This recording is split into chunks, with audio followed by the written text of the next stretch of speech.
Okay guys, so I got everything finished up. You can see the two CFR exhaust on right there. What I did is I had an aftermarket headers. You can see them.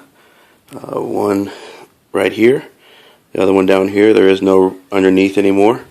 We'll fire it up and see how it sounds.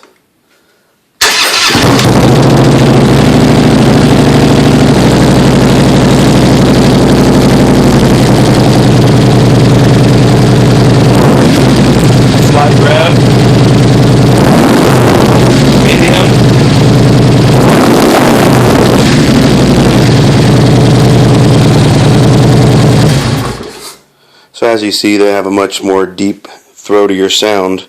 I'll try to make some drive-by passes and get those videos uploaded as well. Thanks.